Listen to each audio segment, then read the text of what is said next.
Bon, je dirais lecture. que la première chose qu'on devrait apprendre, si ça a un sens d'apprendre quelque chose comme ça, c'est que le savoir est tout de même profondément lié au plaisir. Enfin, qu'il y a certainement une façon d'érotiser le savoir, de rendre le savoir hautement agréable, et ça, que l'enseignement ne soit pas capable même de révéler cela, que l'enseignement ait presque pour fonction de montrer combien le savoir est déplaisant, triste, gris, peu érotique. Moi, je trouve que c'est un tour de force. Mais ce tour de force, il a certainement sa raison d'être. Il faudrait savoir pourquoi est-ce que notre société a tellement d'intérêt à montrer que le savoir est triste.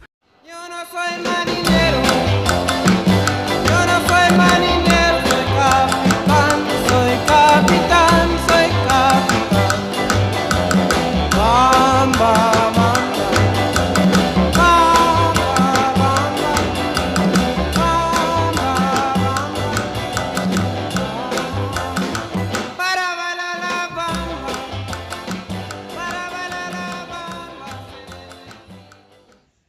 Hola Tomás, iniciamos la segunda parte de La Máscara Foucault y hay un tema, una problemática que vos desarrollás de manera exquisita en el libro, que es la problemática del intelectual específico. Si te parece, cuando quieras, te escuchamos. Bueno, esta es la segunda parte de La Máscara Foucault. Uno de los capítulos, uno de los más extensos, se refiere al tema del intelectual específico. Tiene más o menos 50 páginas. Quiere decir que le dediqué una buena dosis de reflexión y en la primera parte prácticamente no hablé del tema. Eso del intelectual específico era una denominación misteriosa, atractiva, novedosa. Por un lado, Foucault desprecia la categoría de intelectual, hasta tal punto que dice que no existe, que nunca vio uno, que él vio ingenieros, vio físicos, vio médicos, vio carpinteros, vio plomeros, vio profesores de filosofía, pero un intelectual nunca vio. Esta ironía la usó por algo, ¿no? Asimismo, él no iba a aceptar una identidad semejante, ¿no? Ser un intelectual. Entonces, podemos tomar dos momentos, ¿no? Uno es un número de la revista L'Arc, El Arco, en el año 1972, en el que se hacen una entrevista a Michel Foucault y a Gilles Deleuze. Indudablemente en esa época, en el año 72, eran los dos filósofos de moda. Gilles Deleuze publicaba El Antiedipo, que tuvo una enorme difusión. Foucault era ya profesor del Collège de France, estaba preparando su futuro libro sobre la sexualidad y el poder. Y todavía estábamos, me incluyo en la época, yo en ese momento ya me había ido de Francia. Pero se estaba todavía en las formas derivadas del Mayo francés. Quedaba poco, pero algo quedaba. Quedaban grupos militantes, por ejemplo, y fundamentalmente lo que quedaba eran los grupos del maoísmo. Estos son los grupos que entrevistan a Deleuze y Foucault, ¿no? Y Deleuze y Foucault respiran el aire de la época y lo respiran con mucha inhalación y posterior exhalación, ¿no? Digamos que la vertiente por la que ellos están pensando coincide un poco con la rebelión juvenil y con estos grupos militantes maoístas que al mismo tiempo tratan de elaborar teorías basadas en la Revolución Cultural China. Y todavía eso me parece que existía, ¿no? Los guardias rojos. Y la palabra revolución cultural tuvo un cierto peso en esa rebelión juvenil. Entonces, de acuerdo a eso, digamos que Deleuze, en el Antiedipo, está pensando el microfascismo. Está pensando la relación del poder con el deseo. Foucault está elaborando temas que tienen que ver con el poder, con la penalidad, con el castigo, el poder, etc. Por lo tanto, eran temas de interés para aquellos que querían conquistar el poder y luchar contra el poder existente. Entonces, ahí tenemos posiciones absolutamente radicales de Deleuze. Por un lado dice algo interesante, que cambió el ejercicio del trabajo intelectual. Esto tiene importancia, porque dice que por su elaboración filosófica, los filósofos, los intelectuales filósofos, piensan en términos de totalidad. Esto es una prolongación del pensamiento de Hegel y de Marx. Pensar en términos de totalidad, pensar en términos de sentido de la historia, pensar en términos de liberación, que la liberación es total, pensar en términos de conciencia universal. Y que en realidad la palabra praxis, usada por Sartre, en la crítica de la razón dialéctica de modo especial, pero después en lo que siguió escribiendo sobre Flaubert, el idiota de la familia, la praxis es una praxis totalizadora.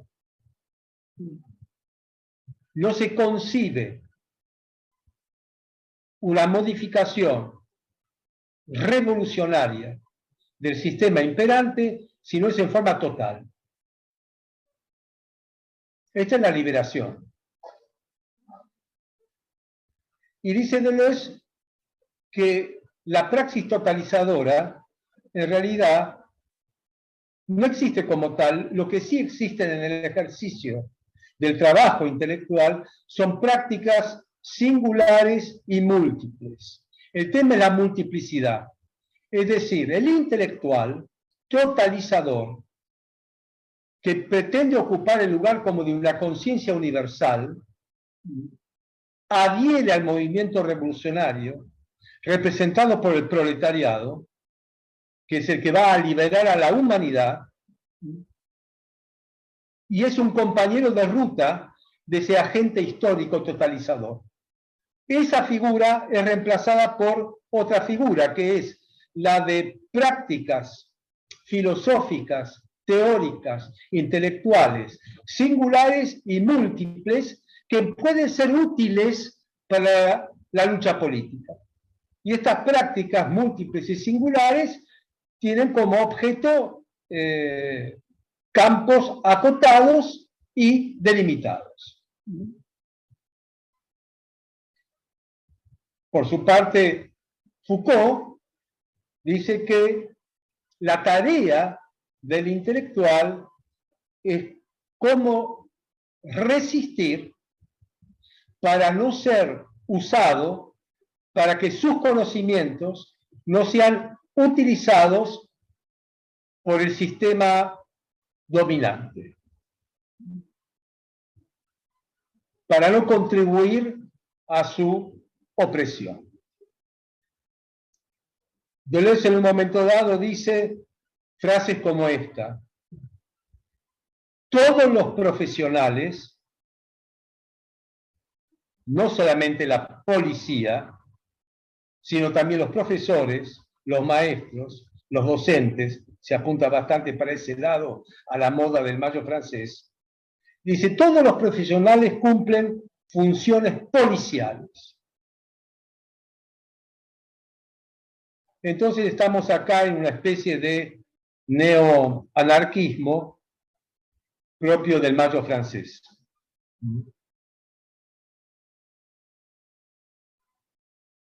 Foucault dice algo que es bastante más sutil, ¿no?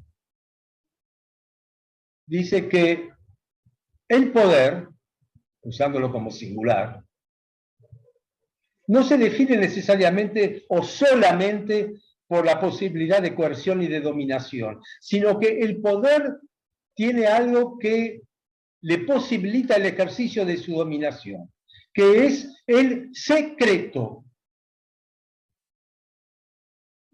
Nosotros no sabemos qué se maquina en el poder. El poder, siguiendo hablando en singular y en mayúscula, tampoco permite que se sepa su secreto. Pasan 4 años. 1976. Diciembre de 1976. Foucault escribe un artículo que se llama La función política del intelectual. Recuerda que la palabra intelectual, yo no sabía, es un término inventado por Saint-Simon en el año 1821. En este momento, Foucault va a llamar la atención sobre la desaparición política y moral del intelectual. Cuando él dice que nunca vio a un intelectual, no debería sorprendernos, porque un intelectual no es una persona con un cuerpo, una identidad y un rostro. Yo diría lo intelectual, no el intelectual. Lo intelectual es una función. Desde mi punto de vista, esa función la puede ejercer cualquier oficio o profesión. Pero Foucault va para otro lado. Él dice que el intelectual, y lo va a llamar de este modo, el intelectual universal desaparece de la escena teórica y anuncia esta nueva función, que es la del intelectual específico.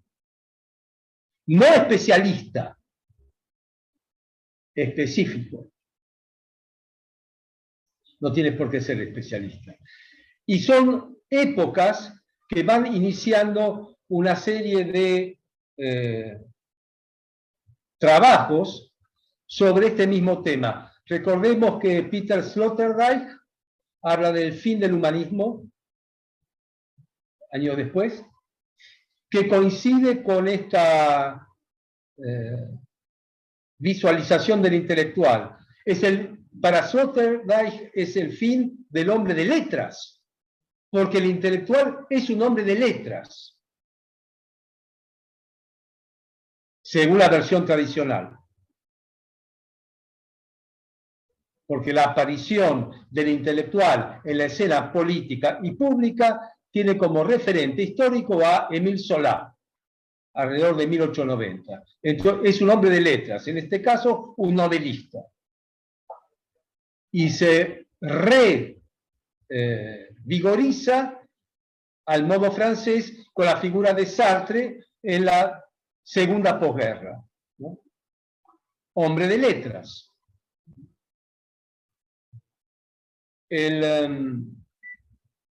Creo que a los ingleses mucho no les gustaba ni siquiera ingresar en este tipo de temática. Bertrand Russell, por ejemplo, filósofo, interviene en la escena política internacional, pero en todo caso acepta la palabra filósofo, nunca este término de intelectual. Así que Peter Sloterdijk habla del fin del hombre de letras, del humanismo gráfico. El hecho de ser escritor no te eleva en la jerarquía de las conciencias morales. Al mismo tiempo también va a escribir Regis Debray, figura intelectual bastante típica, ¿no? Es alguien formado en la filosofía que se va a combatir en las sierras con el Che Guevara, ¿no? Escribe sobre la desaparición de esta misma figura del intelectual revolucionario, porque el intelectual universal es revolucionario. Su principal enemigo no es solamente el fascismo, es el reformador. Y Regis Debray escribe sobre, es el fin de esta combinación tan adorada en otra época entre un poeta como Horacio, dice él, y Espartaco, el esclavo rebelde. Pierre Bourdieu, el sociólogo, también continúa esta línea, lamentándose que el hombre teórico o intelectual sea cooptado por los medios masivos de comunicación y por el nefasto periodismo. Es decir, hay toda una vertiente sobre esto. El intelectual al que se refiere Foucault es el intelectual de izquierda. Es el que habla en nombre de la revolución.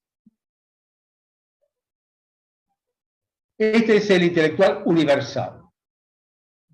Sobre valores universales es la conciencia que enriquece este pensamiento y elige a un sujeto histórico que va a cumplir en lo concreto, en la realidad, este imperativo categórico.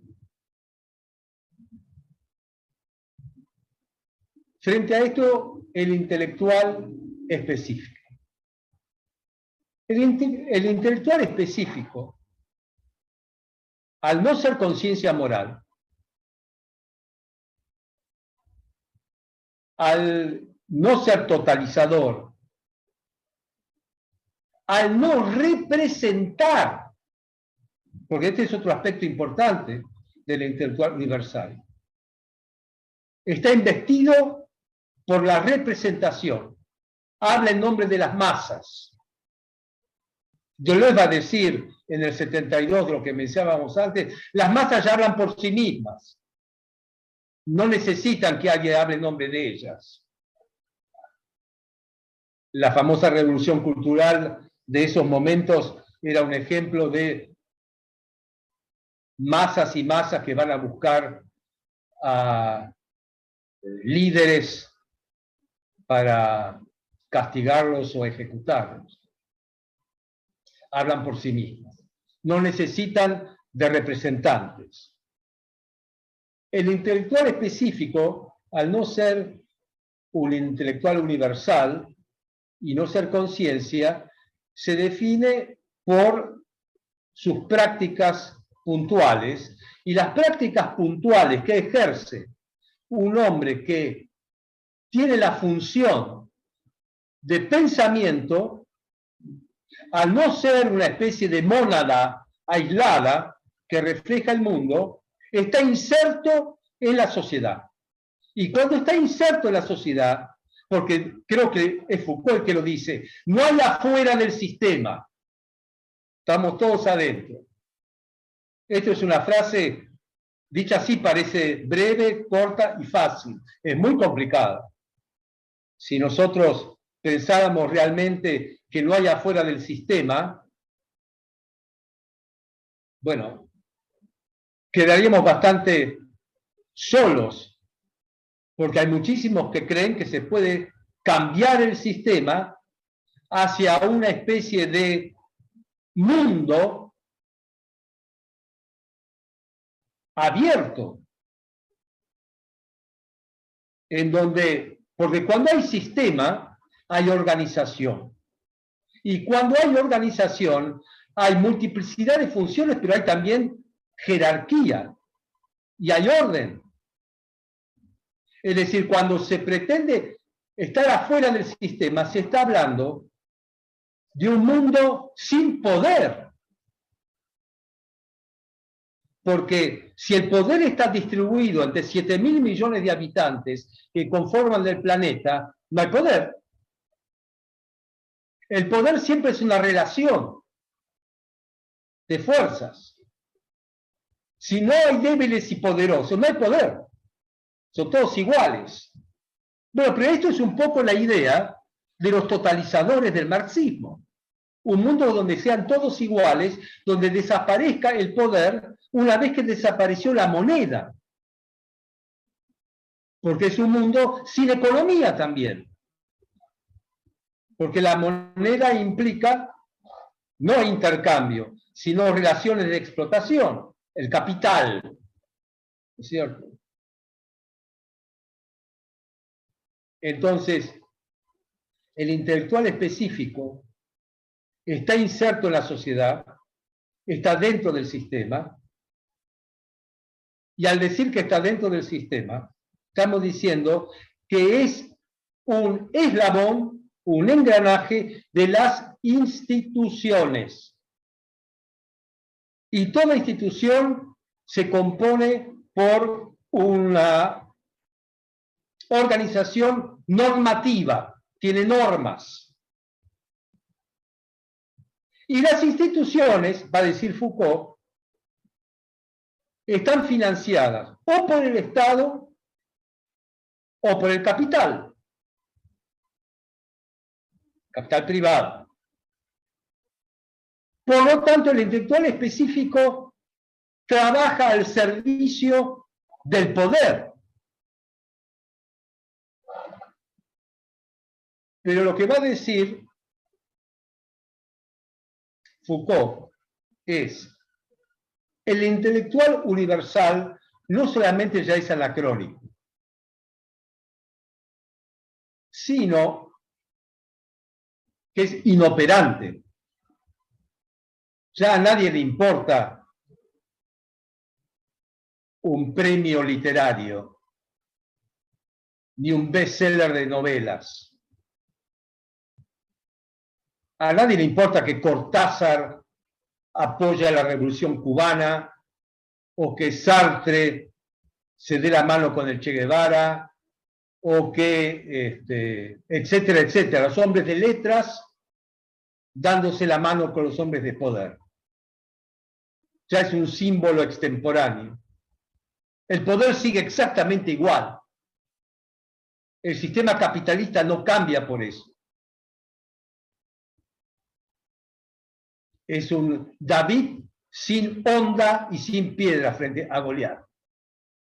Es un David desarmado. Pero el intelectual específico puede llegar a tener un poder que se lo da lo que sabe, el saber, el conocimiento.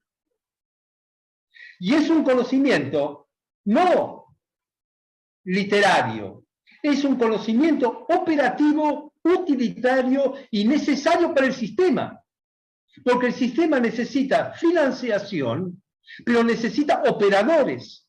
Y los operadores son los físicos, los operadores son los biólogos, los operadores son los químicos, los operadores son los ingenieros genéticos, los operadores son los especialistas en la inteligencia artificial, los operadores son los que saben robótica, los operadores son los que manejan las finanzas y las grandes financieras que operan en lo bursátil. Esos operadores son los que aportan en una sociedad de conocimientos, como se habla, los elementos necesarios para que el sistema se fortalezca. Y esos son los operadores que pueden, de alguna manera, poner un palo en la rueda. El conocimiento es poder. El intelectual específico es eso, el que hace de su conocimiento un poder mientras esté formando parte del sistema. No solamente porque no hay una afuera, sino porque está ahí. Como dice el libro del que vamos a hablar, de Ray Monk, sobre Oppenheimer, que ahora está de onda porque hay una nueva película, con un nuevo libro, el de Ray Monk que yo leí y sobre el que escribí en La Máscara Foucault en el 2019. El libro de Ray Monk tiene 800 páginas. Yo no sé para qué escribieron otro, no lo leí el otro y no me da la vida para leerlo. 2 periodistas ganaron el Pulitzer con un nuevo libro de Oppenheimer que tiene menos de 800 páginas. En ese sentido ganó Ray Monk. El libro de Ray Monk se llama Oppenheimer, Inside the Center, en el núcleo del poder. Esos tipos tienen con qué. ¿Por qué? Porque están inside the center, en el núcleo del poder, es decir, donde está el secreto, donde está el botín de Alí Baba, donde está la piedra filosofal, el secreto del poder. ¿Quién tiene acceso a la fórmula? El intelectual específico. La escritura ya no es un valor moral, dice Foucault, y dice, no sé muy bien por qué, en un momento dado él dice que esta figura del intelectual, esta figura de la conciencia universal, ¿no?, tuvo ya algunas fisuras. Y nombra a Darwin. Dice que Darwin es un pionero, un antecedente del intelectual específico. Y nombra a Marx y nombra a Freud. Yo no sé por qué los nombra. Es decir, para él son importantes, lo fueron en otro momento, años atrás, cuando Foucault escribe sobre Nietzsche, Marx y Freud, pero en relación a la interpretación de los textos. Pero ahora dice, lo que me gustó es que él dice, Foucault, en este artículo, que el hombre occidental, blanco, hoy en día ya hay que ponerle color, tuvo una herida narcisista cuando apareció el mono, que es Darwin, el proletario, que es Marx, y el niño, el niñe, o la niña y el niño. La sexualidad infantil, la revolución y el origen de las especies. Foucault está por ese lado.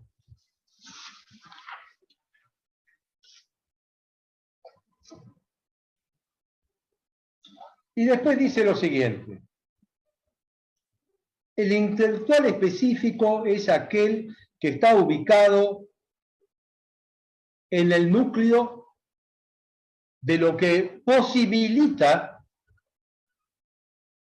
el funcionamiento de la máquina de poder. Y da un ejemplo, que ahí yo me enganché y dice Robert Oppenheimer, que dice que es una bisagra. No dice que es un intelectual específico. Dice que es una bisagra entre el intelectual universal y el intelectual específico. Bisagra. Y esta palabra hay que retenerla. Porque finalmente lo que yo opino es que es lo único que hay, la bisagra. Pero es un caso particular para Foucault.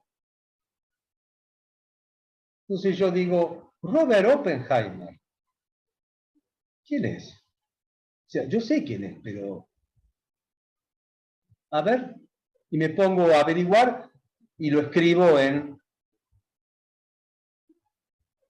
ya en la introducción a la máscara Foucault escribo sobre Oppenheimer, pero después le dedico un capítulo al intelectual específico y al tema de Oppenheimer, porque eso me llevó a otros lugares, que es lo que a mí me gusta, viajar.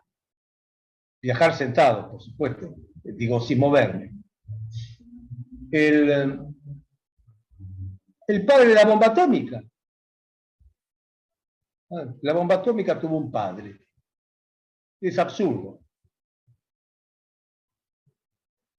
En el proyecto Manhattan, que es el proyecto de la fabricación de la bomba atómica del año 1941 al año 1945, el proyecto Manhattan que se hace en un desierto de Nueva México, donde crean una pequeña ciudad para que trabajen ahí los científicos, en el mayor de los secretos, gran palabra, llegaron con todas las prolongaciones que implica un proyecto de esta índole, que significaba una cantidad de millones de dólares, creo que leí 3.000 millones de dólares de la época. Trabajaron hasta 120.000 personas. Así que el papá tuvo muchos hijos. Y empiezo a curiosear por Robert Oppenheimer. No vi la película de ahora. En algún momento la veré. Creo que es una película, me suena que no, se dedica un poco a un Robert Oppenheimer perseguido por comunistas, o el macartismo y ese tipo de cosas. Pero Oppenheimer es un caso bastante singular. Es un hombre que en un momento dado, después de una adolescencia sumamente complicada, donde él no haya una identidad y un camino por el cual seguir, donde sus estudios son mediocres, pertenece a una familia riquísima, en un momento dado se interesa por las ciencias duras, físico-matemáticas, pero no le va bien porque es un hombre que trabaja muy mal en los laboratorios. Pero entra en contacto con alguna materia de física teórica y eso terminó por enamorarlo, la física teórica. Y de ese modo los padres lo envían en la década del 30 a Alemania, en donde están los principales físicos teóricos que están trabajando la cuántica, la filosofía cuántica y la fisión nuclear. Él va a esos lugares que tiene una serie de apellidos que cuanto más los leo, más me los olvido. Lo que más me interesó de todo este mundo, no sé si lo que más me interesó, es que el tema de la fisión nuclear, el tema del uranio, del plutonio, de todo ese tipo de cosas, que cuando chocan se expande la energía y hasta la masa y todo este tipo de cosas, que uno de los laboratorios en donde se trabaja el tema de la fisión nuclear es el laboratorio Curie en París, de Frédéric y de Anne-Marie, la hija de Marie, laboratorio Curie, años 38, más o menos por donde haya, por ahí está también Oppenheimer, estuvo un poquito antes ahí en Alemania. No sé si pasó por el laboratorio Curie, pero ¿quién estaba en el laboratorio Curie? Ernesto Sábato. Y eso es algo que a mí me impacta mucho. Porque Ernesto Sábato era un físico en serio. Estaba en la cumbre, joven, becado, discípulo de Husserl y todos estos que lo apadrinaban. Y que un hombre que vive en ese entorno de las ciencias de vanguardia de la época, participando en temas como la fisión nuclear,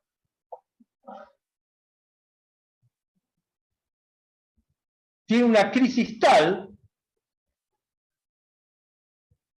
que larga la posibilidad que él tiene de ser un gran científico mundial para escribir sobre héroes y tumbas, el túnel, para ser despreciado por los intelectuales argentinos, ¿no? Para que le borren el prólogo al nunca más durante la época de los Kirchner, ¿no?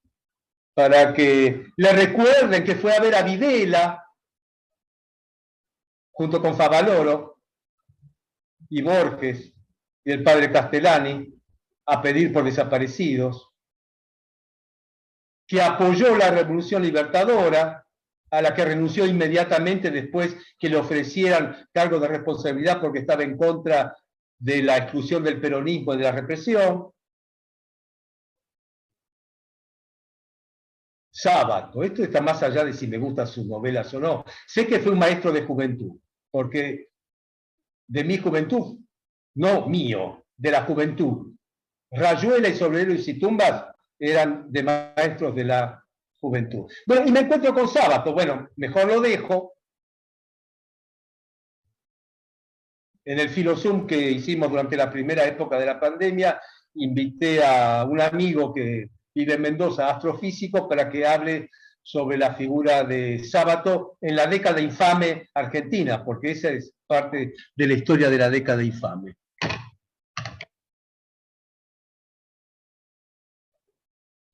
Bueno, Oppenheimer,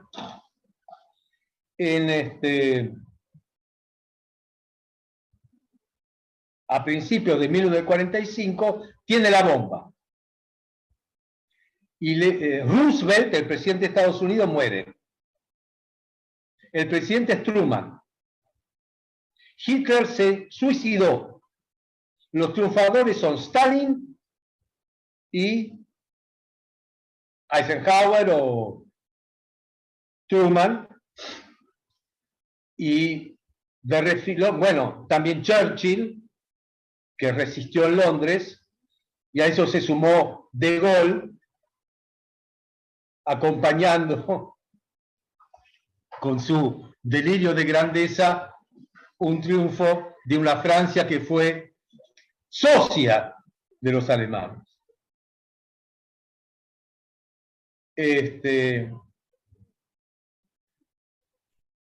Tirar la bomba o no tirarla y en dónde. Estoy hablando de intelectual específico. Hay distintos tipos de discusiones. Oppenheimer en algún momento dice, y si la tiramos en la bahía de Tokio y no sobre la gente, ¿eso no los asustará lo suficiente como para que se rindan los japoneses, que eran los enemigos activos todavía? Y no, dicen no, esto hay que tirarlo sobre la gente, sobre Hiroshima y sobre Nagasaki. Entonces tira la bomba, hay las cantidades, bueno, pero hay cientos de miles de muertos, entre muertos y después las secuelas, ciudades totalmente destruidas. Japón se rinde. El emperador Hirohito, creo que era Hirohito, firma la rendición y vuelve los héroes de guerra. Son 7 aviones que fueron el 6 de agosto de 1945 a las 8:45 de la mañana, comandados por Paul Tibet, con 2 de largas, que es el que arrojó la bomba, pero eran 7 aviones. Había el que tiraba la bomba, 2 de reconocimiento y 4 de partes meteorológicos.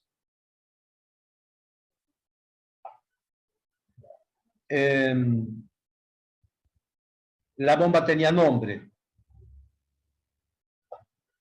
No sé por qué le ponen nombre a estas cosas. Little Boy, creo que es muchachito. Y el avión se llamaba Enola Gay, porque la mamá del que tiró la bomba se llamaba así.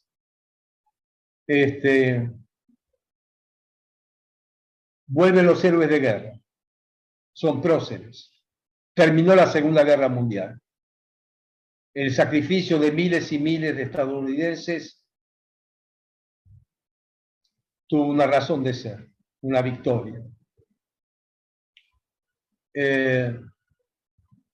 Y de repente, por estas derivadas que da el estudio, ¿no? Que es lo que a mí más me gusta, el rizoma, ¿no?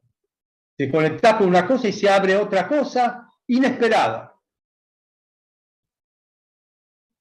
Y no hay una memoria de eso. Yo no sé cómo llegué a la figura de Claude Etourly. Claude de Claudio y Etourly es E-A-T-H-R-L-Y.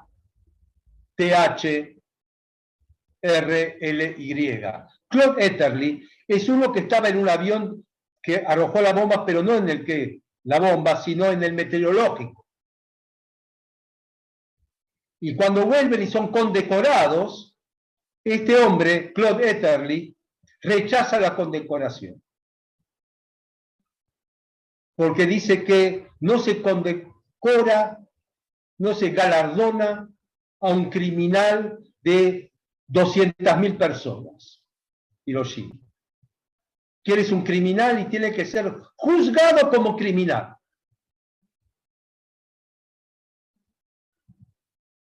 ¿Qué sucede?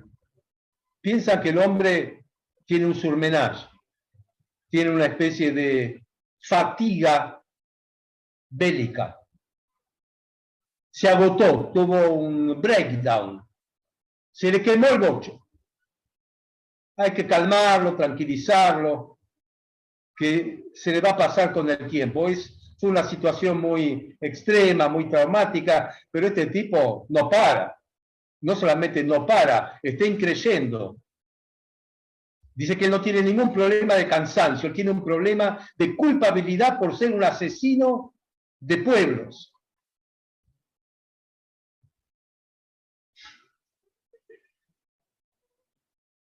Lo patologiza. Entonces él quiere que lo juzguen y para eso asalto la farmacia.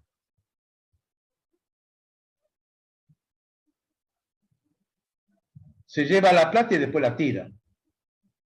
Asalta a un cajero empieza a hacer delitos menores, rateros, a ver si lo meten adentro y ahí empieza algo. Bueno, termina en un psiquiátrico, en donde tratan de disciplinarlo. Hay un filósofo que se entera de todo esto, que es Gunther Anders. El apellido Anders es uno que él adoptó porque su verdadero apellido es Stern, primer marido de Hannah Arendt.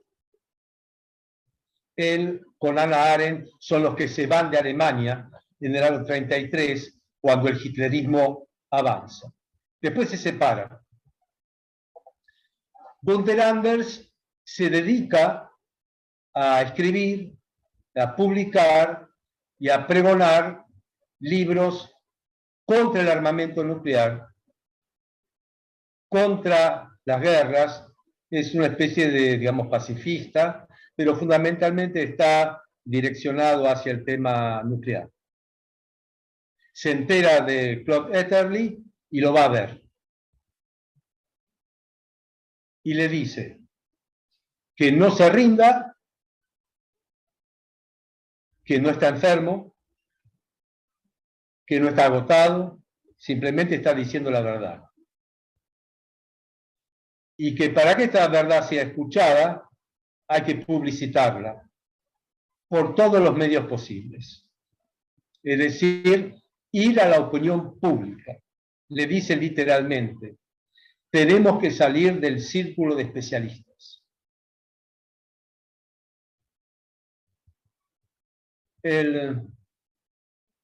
Lo mismo que hizo en 1895, 90, por ahí, 1890 y algo, Émile Zola con la familia de Dreyfus, del capitán condenado por alta traición a la patria por el gobierno republicano francés, que en realidad usó el argumento antijudío, Dreyfus era un militar judío,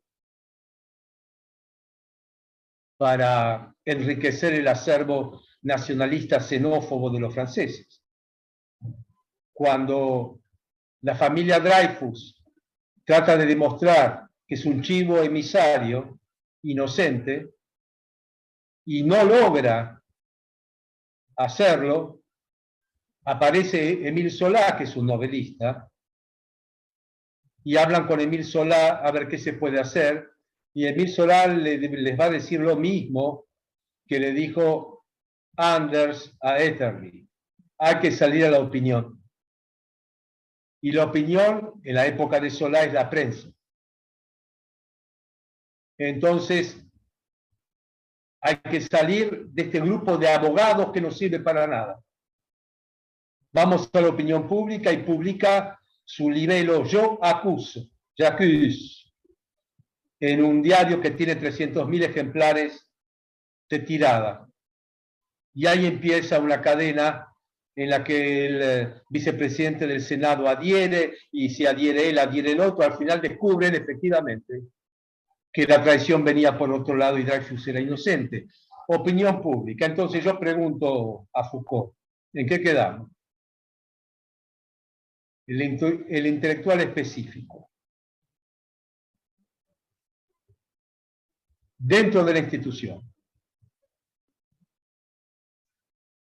Y el intelectual universal que oficia de conciencia para movilizar a la opinión.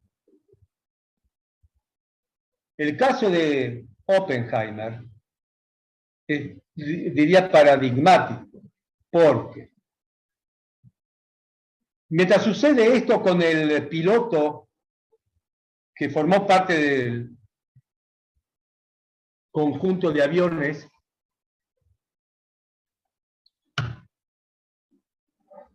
Oppenheimer tiene una tesis que es: no me arrepiento de haber aprobado arrojar la bomba, porque yo tenía un fin de paz, que al ver el horror que produce las grandes potencias capacitadas para tener la bomba van a renunciar a su fabricación y van a cooperar con sus conocimientos de los físicos y demás en su fabricación para hacer una especie de control recíproco para que esto no suceda.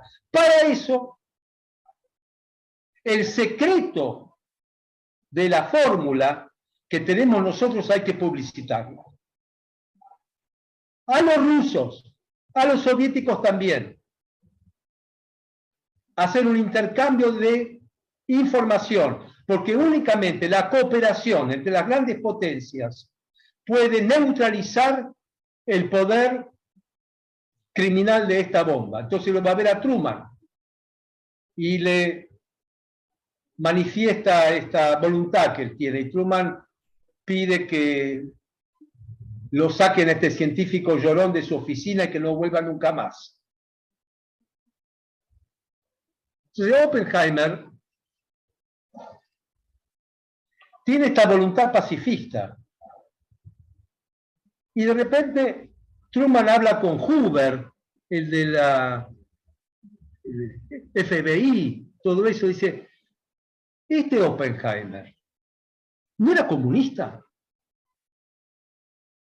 de joven. Entonces empiezan a averiguar que, claro, Oppenheimer, más que comunista, formaba parte de en la entreguerra, la década del 30, de toda la intelectualidad progresista e izquierdista que por un lado apoyaba a Roosevelt, que era el Partido Demócrata de avanzada con su New Deal, y que a partir de la Guerra Civil Española, que fue muy importante en el universo cultural de Occidente, Argentina también en la década infame, provoca una grieta entre fascistas y los adherentes a la República Española, de los que forma parte Oppenheimer. Y por supuesto que los comunistas son parte de esta batalla, junto con socialistas, anarquistas, etc., contra el poder que viene de Hitler, de Mussolini y Franco, con la neutralidad del gobierno socialista de Blum, con la no intervención de Stalin, pero en Estados Unidos hay una gran corriente a favor de la resistencia republicana, de la que forma parte Oppenheimer, cuyo hermano, Frank, el Robert, Frank es parte del Partido Comunista, él incluso tiene una pareja que es parte del Partido Comunista, empiezan a rastrear y a espiar a Oppenheimer. Es decir, Oppenheimer tiene el secreto y es perseguido por los servicios secretos. Es decir, hay dos secretos. Uno es el que tiene Oppenheimer y otro es el de FBI escondido que lo rastrea todo el tiempo. Y así como Oppenheimer se convierte en una especie de ídolo después de la victoria en la Segunda Guerra Mundial y aparece en las tapas de las grandes revistas, Time, etc., se empieza a hacer la campaña del Oppenheimer traidor. Por eso es un caso que tiene muchos matices, del intelectual específico, ¿no? Y el tema de la opinión pública, ¿no? Porque por un lado, ¿qué te muestra? Claude Etterly con Gustav Anders, Robert Oppenheimer con su voluntad pacifista, ¿modificaron algo?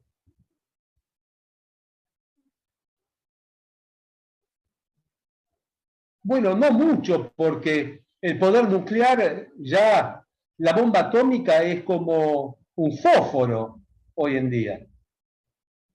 Inmediatamente después de eso los soviéticos hacen la bomba de hidrógeno, que es una bomba que que son como 5.000 o 1 millón de bombas atómicas, y hoy en día no tenemos la menor idea. Hubo algunos tratados de controlar, incluso entre Reagan y Brezhnev, etc.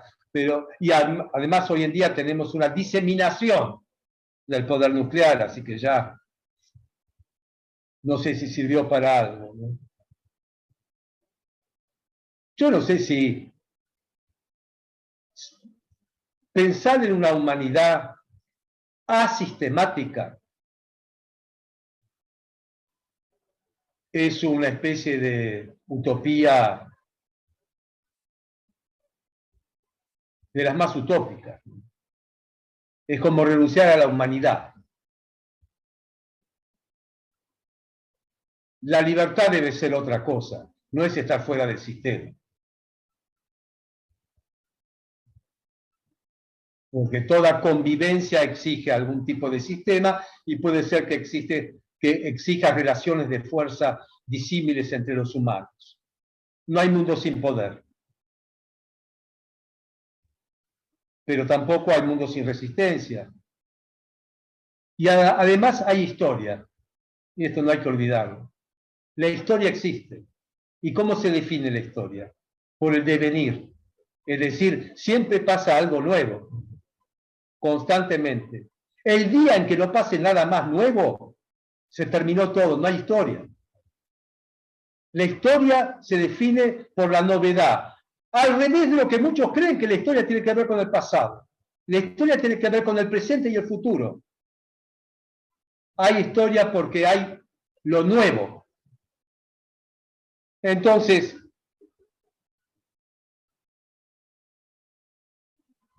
¿qué dicen los reformistas al estilo Richard Rorty? ¿Se puede mejorar? No, el bien absoluto no. Eso lo dejamos para, no sé para quién.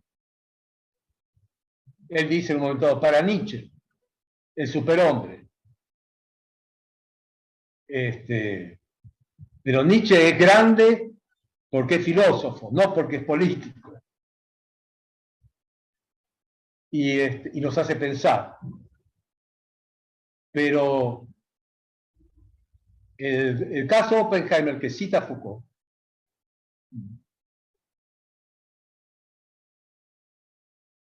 es bisagra, dice. Está en el núcleo del poder, pero al mismo tiempo acude a la opinión pública para neutralizar las consecuencias de poder del conocimiento que él adquirió junto con otros. Tiene que salir. Y a la medida en que quiere salir, lo van cercando. Por eso yo creo que la idea de intelectual específico es una idea que problematiza. Nos crea un problema, que es pensar. Porque nosotros tenemos inteligencia artificial ahora. Algunos dijeron, vamos a parar esto porque durante unos meses. Pero generalmente eran los financistas, como Musk, como el otro, ¿no? O alguien me dijo que el tema de la clonación paró un poco. En su momento iba a desarrollarse de un cierto modo, etc. Y que paró un poco. Yo no sé nada de estos temas.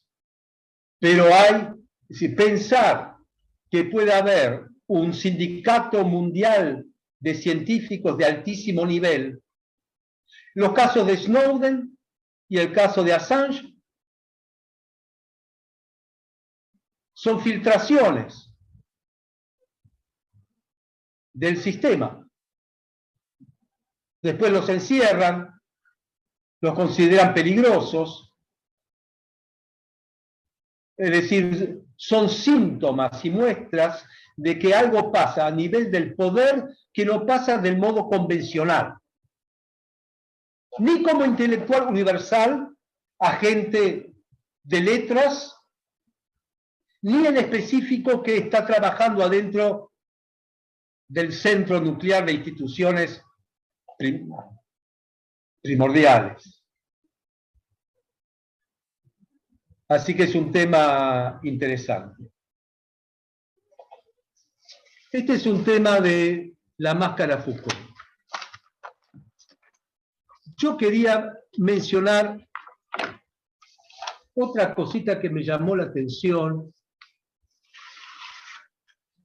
Hice acá una mínima partitura porque realmente es un trabajo monstruoso acordarse de todo el tiempo,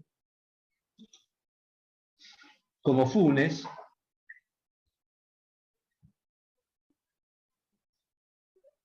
Y es un tema que no está en el libro. Está en el libro, pero está dirigido a la Argentina, que es la biopolítica. O sea, yo tomo el tema de la biopolítica y en vez de hablar de Foucault y su seminario del año 78-79, que se llama Nacimiento de la Biopolítica, me dediqué a la Argentina. ¿Por qué? Porque me pareció que acá hubo un tema político que tiene que ver con la vida de las poblaciones, definición de biopolítica, que es extraordinario, que fue el cambio del país en unos 40 años, de 1870 a 1920, unos 50 años. Un país que cambia como cambió la Argentina es un fenómeno extraordinario, que es de mayor magnitud que la aconteció en Estados Unidos, en Canadá y en Australia.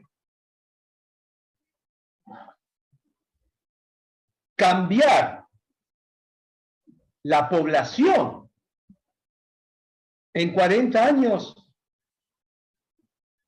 implica muchas cosas, porque viene gente de otros lugares que no tienen ningún contacto con el país al que llegan. Esto significa muchas cosas que tienen que ver con el idioma, tienen que ver con la sociabilidad, tienen que ver con las costumbres, la relación entre los sexos, la educación. Bueno, me copé con ese tema, ¿no? Gobernar es poblar. Estos políticos de la época, Alberdi, Avellaneda, Sarmiento, Roca, etcétera, ¿no? Lo que se llamaba esa... Los conservadores, o como se llamen. En realidad la revolución no fue conservadora, fue total. Entonces me copé con esa biopolítica y escribí los capítulos relacionados a lo que yo consideré que me podía servir como prototipos de este cambio poblacional, que era el gaucho, es decir, de la Argentina rural, el protagonista de la Argentina rural, el inmigrante, el protagonista de la Argentina moderna urbana, y después, claro, pensé, me quedan los pueblos originarios, los aborígenes, los indios, las tribus, pero no me voy a poner a hablar de la Pachamama, ni me voy a poner a hablar de una supuesta cosmovisión aborigen, mitológica, que me habla de la naturaleza y del al estilo Rodolfo Kusch. Es decir, a mí los mitos me aburren. A mí me gusta la historia, porque siempre hay algo nuevo. Los mitos hablan de lo que siempre pasa igual. Son de origen y son redondos. Yo no digo que la historia es una recta final, no soy mesiánico, pero es un quilombo la historia. Es decir, es vida. Pero Foucault, efectivamente, no, los aborígenes. Entonces tomé un caso que me llamaba la atención. Milagro Sala. ¿Para qué? ¿Para qué? Luego que me putearon. Pero sorprendí a unos cuantos también. En el momento en que la condenaron, y sigue, a prisión. Digo, aparecieron libros sobre Milagro Sala, haciéndola una santa. como el de Duhovne Ortiz, ¿no? El de Verbitsky. A mí me parecía que no le hacían ningún favor, porque no era una santa, era una líder política. En Jujuy, en una zona que siempre fue una zona de servidumbre, de humillación, de estafa, de narcotráfico, de alcoholismo, de violencia familiar, de falta de trabajo, de mendicidad. Yo no digo que todo Jujuy es así, pero cualquiera que haya viajado al norte sabe cómo es. De sumisión. Y de repente pasó algo. Pasó algo.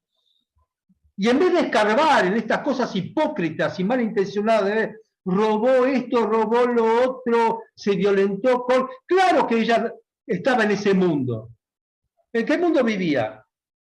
¿En Finlandia? No, no vivía en Finlandia. Vivía ahí, donde entran los narcos ahí por el norte como si estuvieran en su casa.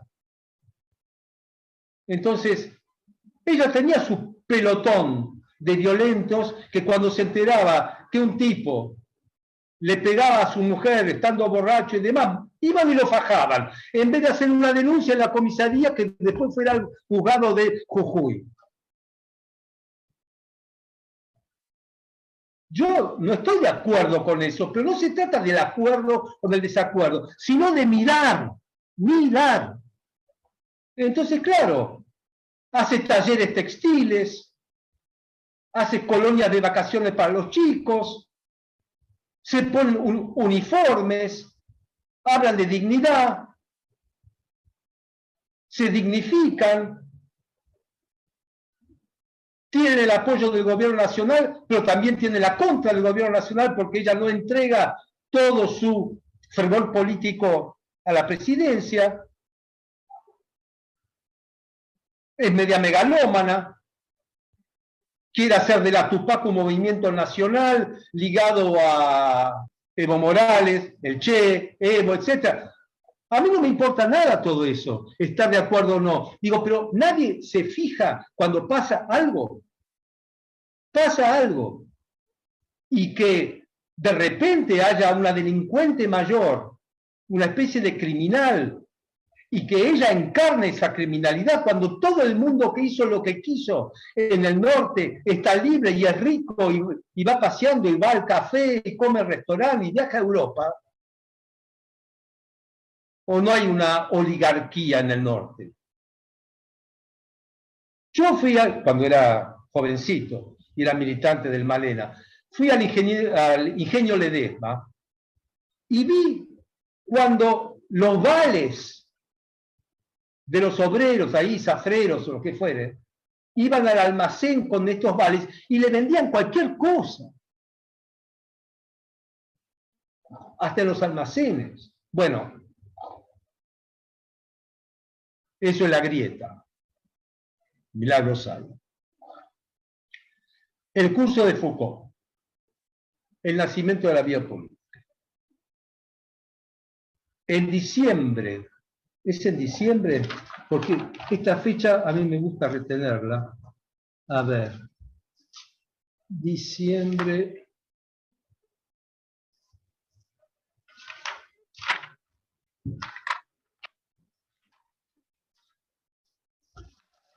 A ver, la partitura. Acá. ¿Cuándo fue? En un momento dado, Foucault no habla más de biopolítica. Sí. El 2 de marzo de 1979. 2 de marzo. Vamos a fijar la fecha para hacer alguna conmemoración. 2 de marzo de 1979. Foucault ya no habla más de biopolítica. Y los siguientes 5 años que vivió, habló de otra cosa. Pero lo raro es que su seminario, El nacimiento de la biopolítica, tampoco trata de biopolítica. Y en general los seminarios empezaban en noviembre o octubre-noviembre. Foucault, en El nacimiento de la biopolítica, habla de economía. Y habla de economía liberal. ¿Por qué? Yo sospecho, pero no sé. Porque los cambios de Foucault, ¿por qué desde el año siguiente va a hablar de la confesión? ¿Por qué? Está bien, uno rastrea sutilmente sus cambios de vocabulario cuando empieza a hablar de gobernar, y empieza a hablar de conducta, y después empieza a hablar del sistema pastoral, de cómo gobernar almas, ya no cuerpos. Entonces, mira, acá va cambiando. Ahora, ¿por qué? ¿Qué sé yo? Porque se cansa, como todos. Se cansa de decir lo mismo. No quiere decir lo mismo, se tiene que decir otra cosa. Y acá habla de economía liberal. Y estudia, imparte su curso sobre el ordo-liberalismo o escuela de Friburgo, que son austríacos y son alemanes, y que hoy en día tenemos que soportar a Milley hablando de esas cosas.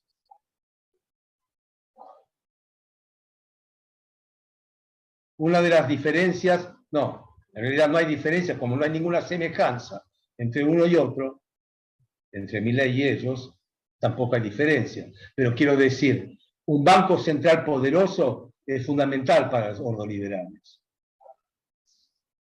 Y una moneda también. Pero propia. Nunca se les ocurrió eliminar el marco. No importa.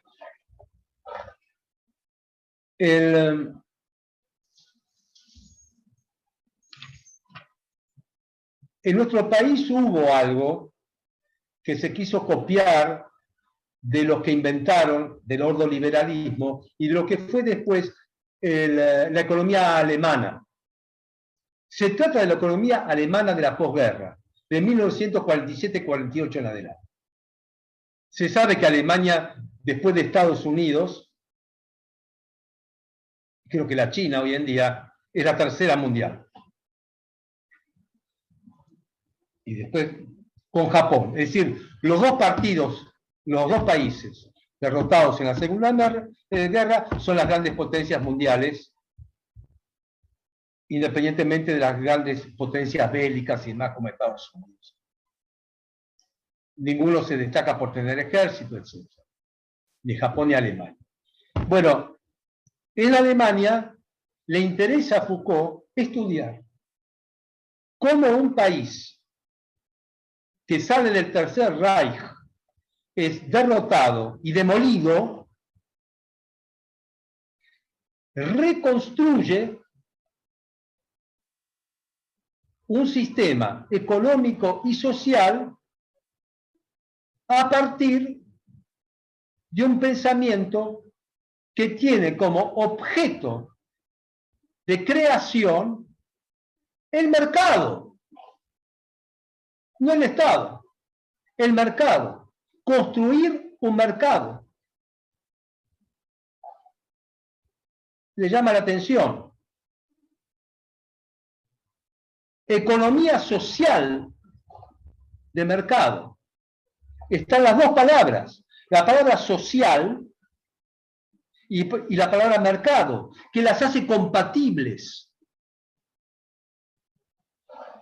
Y lo que se llamó el milagro alemán de Ludwig Erhard durante la presidencia, era de primer ministro Konrad Adenauer, la democracia cristiana.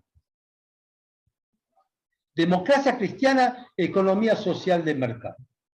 Eso llega a la Argentina de la mano de Álvaro Alzogaray, a fines de la década del 50, que fue un personaje, como Cavallo después, antes de Cavallo hubo Álvaro Alzogaray, un economista que se iba, venía, etc., y es el famoso del ajuste, ajústese los cinturones.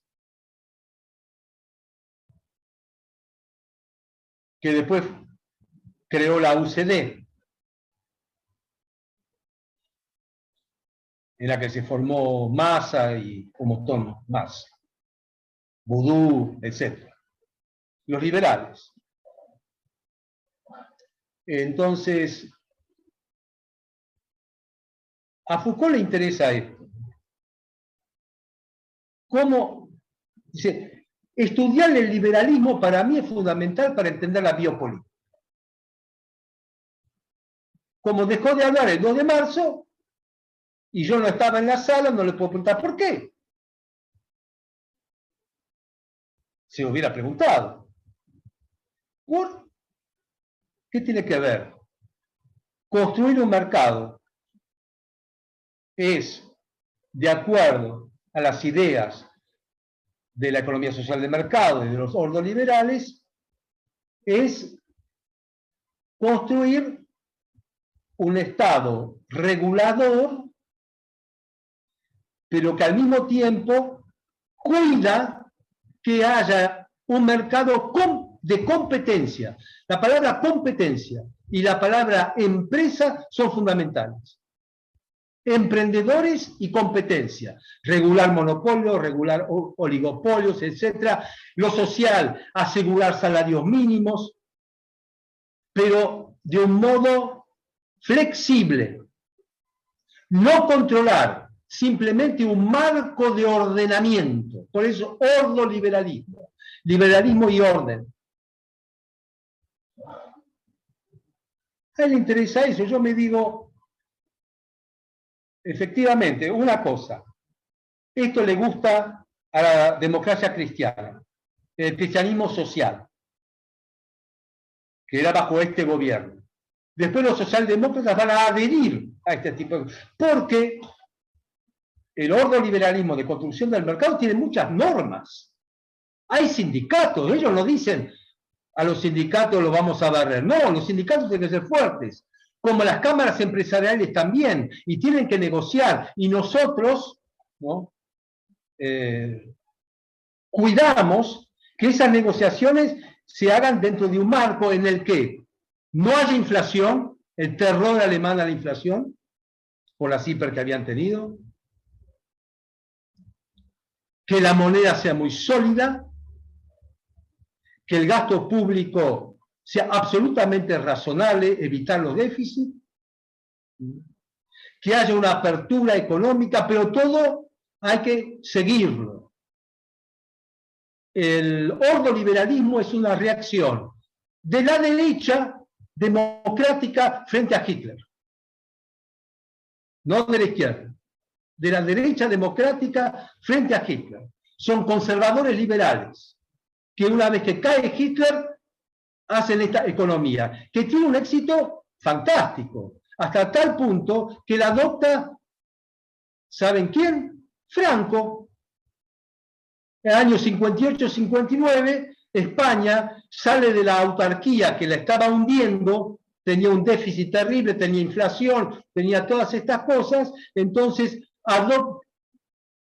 se acerca a este milagro alemán, lo aconseja grandes luminarias del Opus Dei, y dice, si nosotros queremos dejar una sociedad ordenada, no podemos seguir así porque se cae la economía, pero aparte tenemos que tener un proyecto social, cristiano. Claro, Foucault menciona la historia del Estado social, que tiene una historia. Está ¿cómo se llama? Von Stein, Lorenz von Stein, que inventó la palabra Estado social. En el siglo XIX, con la Revolución del 48, después de la Revolución Francesa, ¿no? Revolución de 1848, los movimientos sociales son muy poderosos. Los comunistas, los socialistas, los anarquistas, ¿no? Entonces, hay una idea que surge en principio de Alemania de pensar en una política social para que no la hegemonice el comunismo y los revolucionarios. Una política social a partir del Estado. Inventa esto von Stein. En Francia, durante Napoleón III, También se inventa el Estado Providencia, del que va a hablar François Ebald, el colega de Foucault y discípulo. El Estado Providencia a partir de las cooperativas, de las mutuales, de los seguros, es decir, prevenir accidentes, ¿no? Prevenir accidentes para que el azar no esté únicamente en manos de la fortuna, controlar el azar, ¿no? En Francia, y después Bismarck. Bismarck fue el gran implementador del Estado social, atento a las jubilaciones, no sé si a los aguinaldos, vacaciones, mutuales, etc. Por supuesto, con un fin político, no dejar que se apropie todo eso del comunismo. Pero había que hacer algo, porque no estaba de acuerdo con los comunistas, ni hay por qué estarlo. Y también en Inglaterra, el arzobispo de Canterbury, William Temple, que inventa este término de estado de bienestar.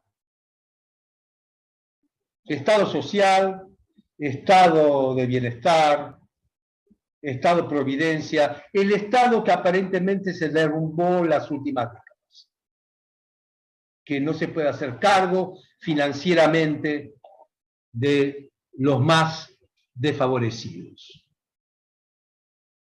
Entonces, Foucault nombra a estos,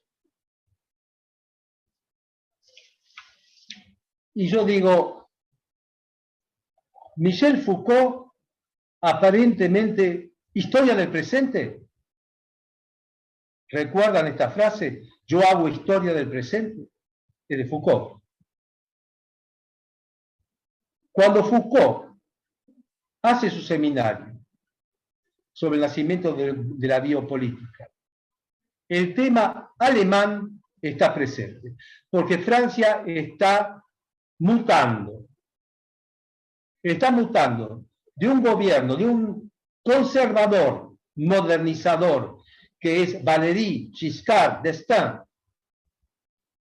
presidente de 1974 a 1981, que hizo reformas, moderniza Francia después de la Francia vertical, golista, conservadora, etcétera, que venía de la Segunda Guerra Mundial y que en mayo del 68 la removió, ¿no? Pero en vez de venir con Bendy como presidente, vino Valéry,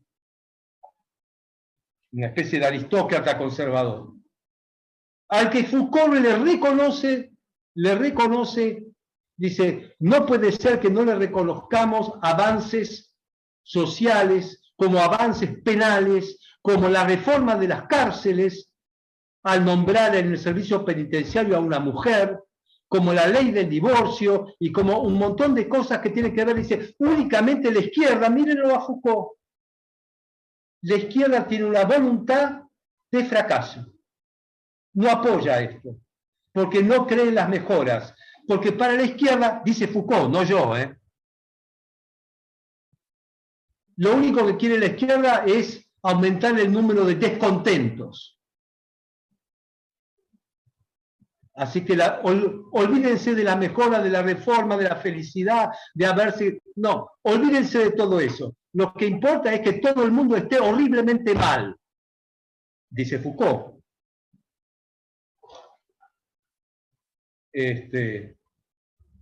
Pero Valéry Giscard d'Estaing está por terminar su mandato y tiene como contrincante a François Mitterrand, del Partido Socialista. El Partido Socialista aliado al comunismo. Y hay un enfrentamiento. Foucault dicta su seminario en la mitad del periodo de Valéry. Y ya tiene como opositor en el 81 a Mitterrand. Valéry le había ganado a Mitterrand en el 74. Y cuando ellos hacen estos debates televisivos que duran más de 2 horas, porque se hacía estos debates, y después va a haber un nuevo debate, 2 horas, y hablan de programas, nada más que de programas. Acá que nosotros estamos diciendo, Nadie dice un programa, ellos tenían tantos programas que realmente te aburrías escuchando los programas sociales, económicos, ecológicos, estos financieros, más todo programa. Y discutían sobre los programas.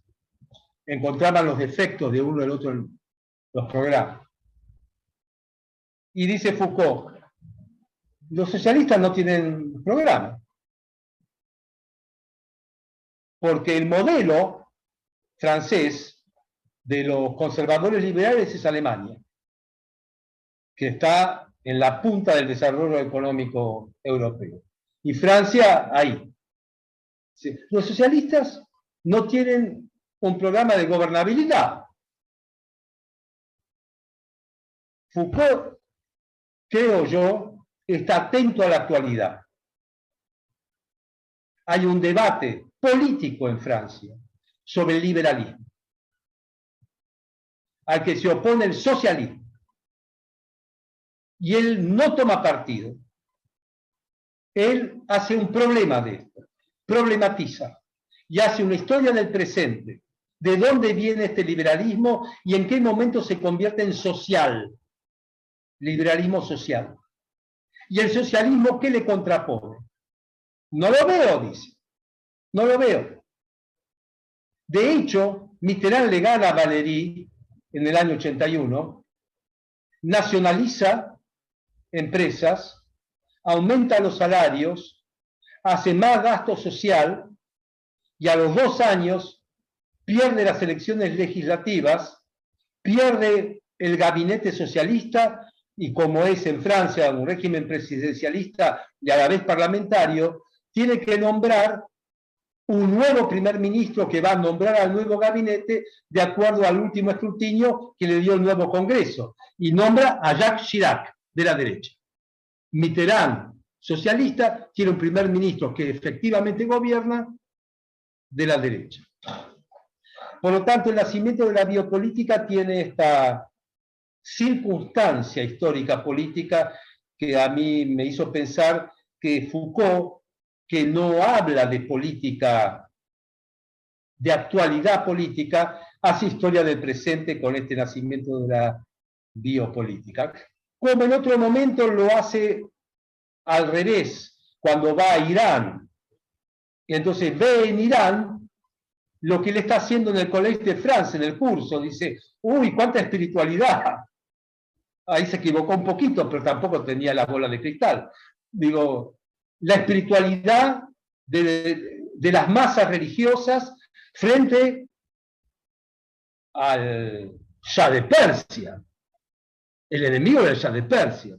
El Shah de Persia era de la oligarquía represora y policial.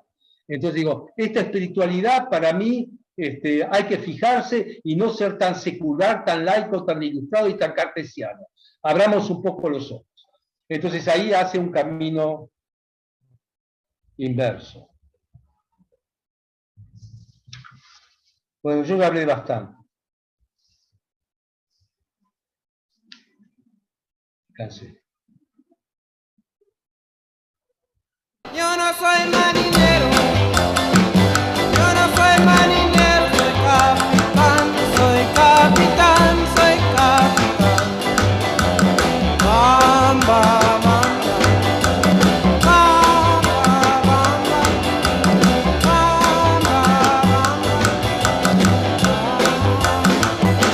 Foucault, moi, ça a été un très grand regret pour moi et comme j'avais énormément de respect pour lui, j'ai pas essayé de...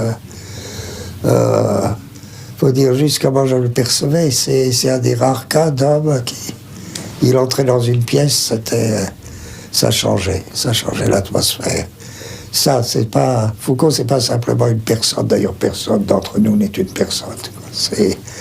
C'était vraiment comme si un air, un autre air arrivait, quoi.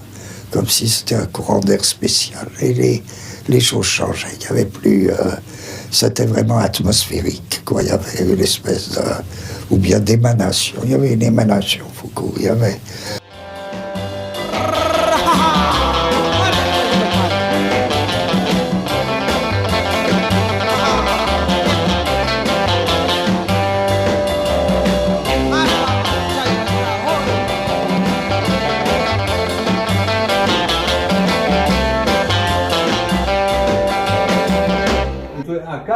Acá tenemos un poco de todo. Bueno, ¿para qué hablar? Yo dije Nietzsche, pero es un poroto alrededor de estante, y por el otro lado un poco más, Michel Foucault. Michel Foucault, el inagotable filósofo, inagotable, del cual acá tenemos esto que hice, este collage, obra mía, Deleuze, Sócrates, Foucault. Ba, ba, ba, ba, ba, ba,